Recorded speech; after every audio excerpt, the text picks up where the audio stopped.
Pak Luhut Panjaitan merespon. Pak Gatot Nurmantio yang ikut membantu Menku Purbaya dan Jaksa Agung dalam mengaudit hartanya. Menurut Pak Luhut, Pak Jenderal Gatot, Bapak kan satu kesatuan dengan saya di TNI. Harusnya Bapak ada di pihak saya, bukannya malah di pihak lawan saya.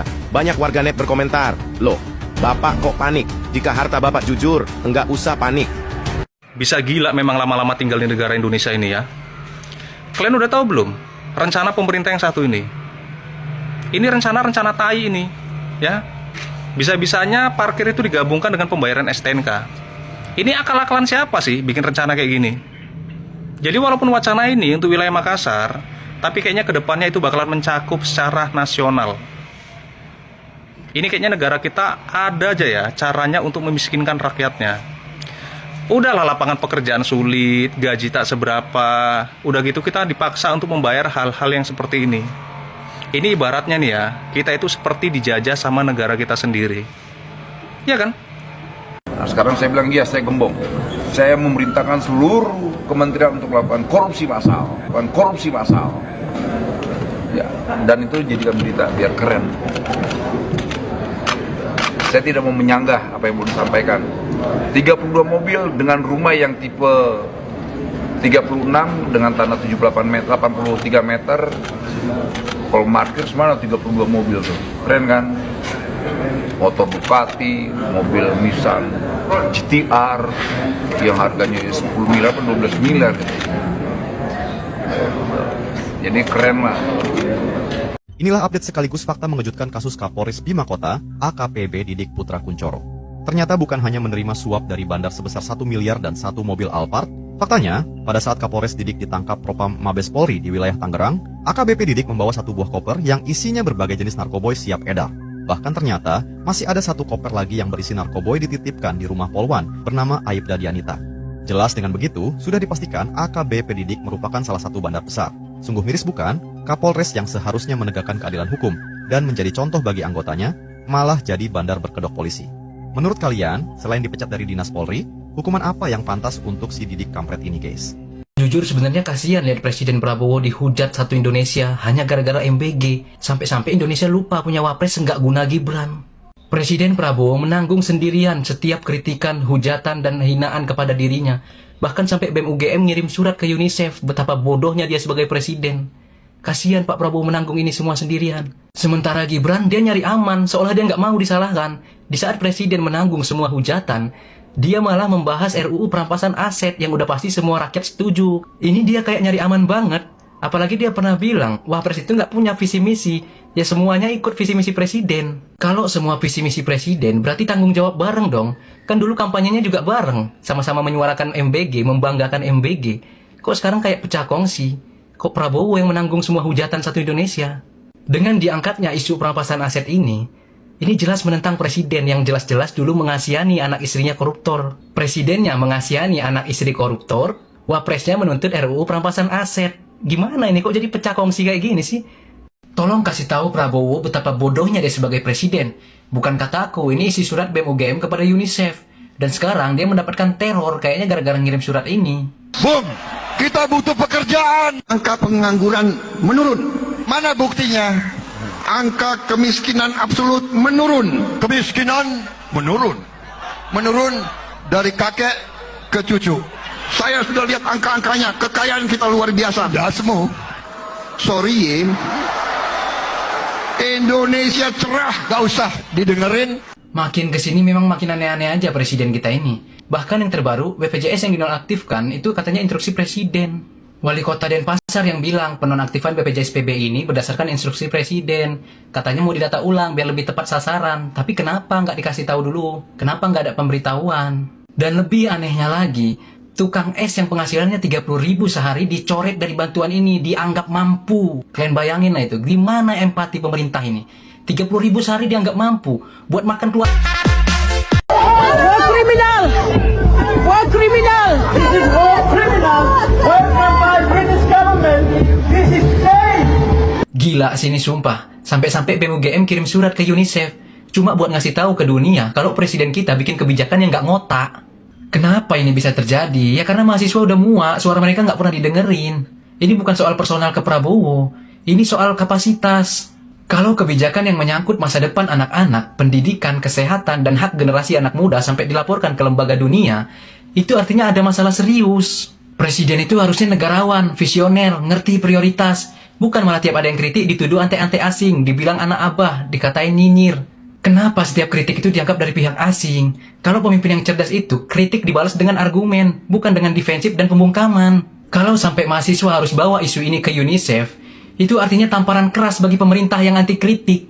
Negara ini butuh pemimpin yang cerdas membaca situasi, bukan cuma omon-omon. Karena jabatan presiden itu bukan soal gagah-gagahan, tapi soal otak, empati, dan tanggung jawab. Hentikan program MBG, karena ini sarang korupsi, kata Bapak Komjen Pol Purnawirawan Dharma Pongrekun. Hentikan, jangan buang-buang uang. Karena di situ terjadi manipulasi, pendataan, penggunaan uang. Jadi siapa yang diuntungkan dalam program ini sebenarnya? Ya, yang korupsi. Kenapa program ini adalah program yang paling besar anggarannya? Dengan alasan, tadinya alasannya apa? Untuk meningkatkan gizi, untuk mengurangi kemiskinan.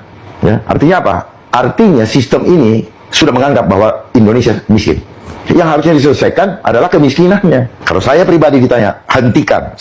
Hari ini juga kalau perlu hari Senin. Berhentikan. Dan saya berharap seluruh rakyat Indonesia bersatu padu. Hentikan ini. Tolak. Jangan mau terima. Biar mereka keluarkan uang, ketahuan di situ kalau uangnya dimakan. MBG ini dijadikan program prioritas nasional, dikasih dana ratusan triliun, dan dikelola oleh Badan Gizi Nasional. Dan kata ibu-ibu ini, semua partai itu punya dapur MBG. Belum lagi kita dengar anggota dewan yang punya puluhan dapur MBG. Dan ada juga berita tentang 5.000 dapur MBG fiktif. Bayangin loh, sebanyak apa potensi korupsinya. Jadi ya wajar aja Pak Dharma Pongrekun ngomong kayak gitu, nggak takut dia dituduh provokasi. Malah dia mengajak masyarakat untuk menghentikan program MBG ini, menuntut pemerintah. Belum lagi kasus keracunan MBG, udah 20.000 orang yang keracunan MBG, satu pun gak ada yang tersangka. Ya gimana mau jadi tersangka, orang yang ngurus dapurnya juga orang-orang itu juga. Polisi makin kesini makin aneh-aneh aja memang. Makanya Abang Gondrong ini kayaknya udah muak kali sama polisi. Tadi saya dengar Bapak bilang, polisi kok salah terus. Loh memang salah. Mau gimana? Mau gimana coba? Kalau benar ya benar, ini kan memang salah. Gimana? Itu. Terus komentarnya agak lucu juga, polisi merasa ditekan dari berbagai sisi, dari masyarakat, dari presiden. Loh Pak, yang biasa nekan masyarakat kan juga kawan-kawan Bapak juga. Jadi gak apa-apa lah sesekali kita gantian. Dari tadi Bapak, kalau kita lihat pakai kacamata manajemen, Bapak itu hanya membahas tentang pengawasan, itu adalah evaluasi. Sekarang bagaimana dengan input dan prosesnya? Input polisi berkualitas nggak? Kalau mau diawasin seketat apapun ya, kalau inputnya udah sampah ya outputnya juga akan sampah. Trash in, trash out. Saya rasa gitu. Dari perspektif manajemen ya. Dalam prosesnya sekarang, polisi pendidikannya berapa lama? Mempelajari hukum nggak secara cukup baik? Mempelajari ilmu sosial nggak? Politik nggak? Ketatanegaraan nggak? Lihat kemarin kasus di Sleman, polisi aja bingung dasar hukumnya apa. Kapolres. Sekarang gimana dengan input dan proses? Nggak cukup hanya dengan pengawasan.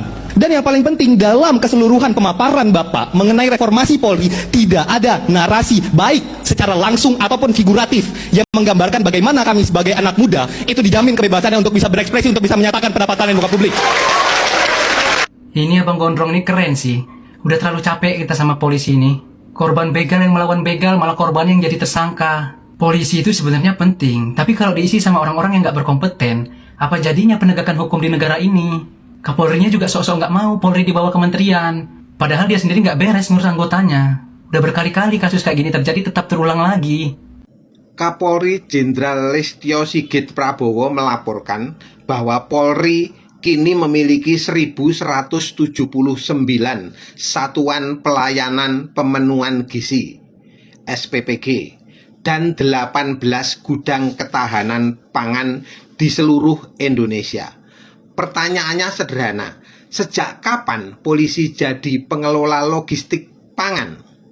Tugas konstitusional Polri itu jelas, menjaga keamanan, menegakkan hukum, melindungi masyarakat.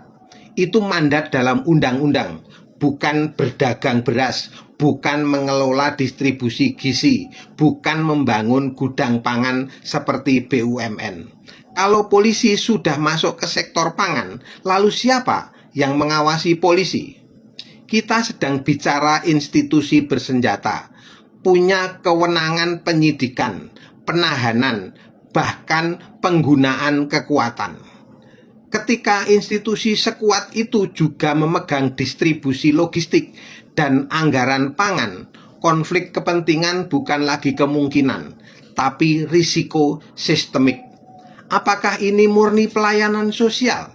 atau model bisnis sosial yang anggarannya gemuk dan pengawasannya tipis? Sejarah kita tidak kekurangan contoh. Semakin banyak lini usaha yang dikelola aparat, semakin besar peluang moral hazard.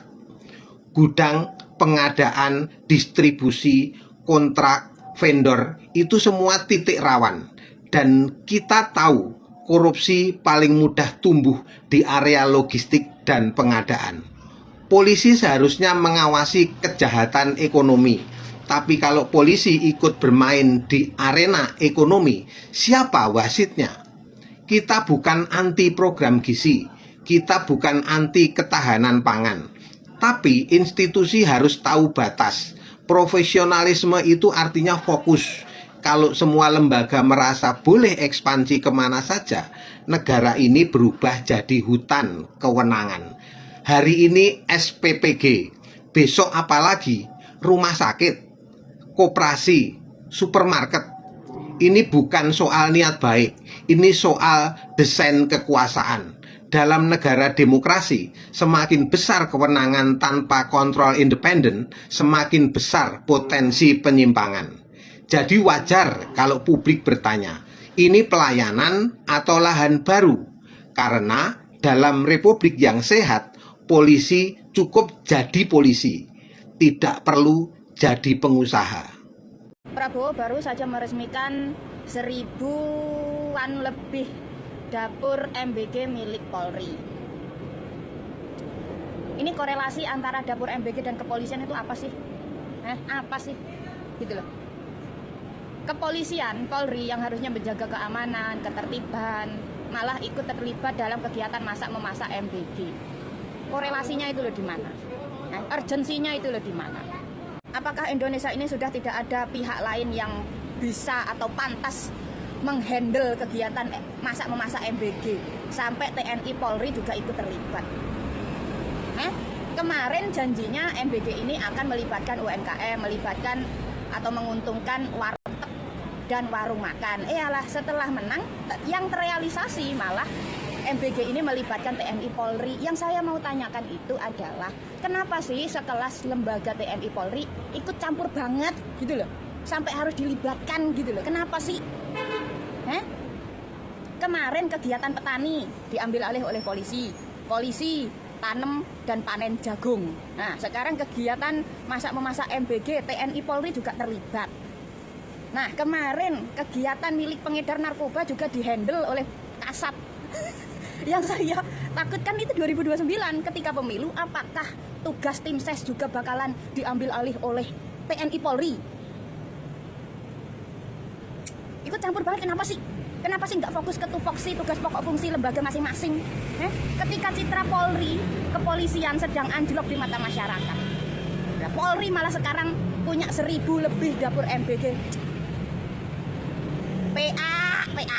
Negara sakit jiwa memang. Ini bukan sekedar ironi loh, tapi penghinaan terhadap common sense publik. Bagaimana mungkin penghargaan itu bisa diterima tanpa rasa malu? Citra dan panggung apresiasi justru lebih penting dibandingkan nyawa anak-anak. Presiden macam apa yang memberikan penghargaan kepada orang yang programnya gagal, ketika masih banyak anak-anak yang keracunan di rumah sakit? Dan bagaimana mungkin sebuah lembaga yang programnya masih menyisakan persoalan serius soal keamanan pangan justru dirayakan dengan bangga seolah tanpa cacat? Apakah sekarang standar keberhasilan kita diukur dari pencitraan dan menjilat, bukan dari keselamatan dan kualitas pelaksanaan? Apa yang sebenarnya dirayakan? Ketika siswa muntah di rumah sakit, orang tua panik, kepercayaan publik runtuh, panggung justru dipenuhi tepuk tangan. Penghargaan seperti ini mengingatkan kita kalau penguasa sedang menari di atas penderitaan rakyatnya sendiri, sekaligus mengabaikan penderitaan anak-anak yang mengalami keracunan. Negara sakit jiwa. Beginilah jadinya kalau presiden cuma ambisius. Makanya kenapa setiap hari kita cuma disuguhi dengan program-program yang populis dan merugikan, nepotisme, mengambil langkah jangka pendek yang terlihat manis di mata masyarakat tapi menghancurkan negaranya sendiri. Sakit jiwa memang.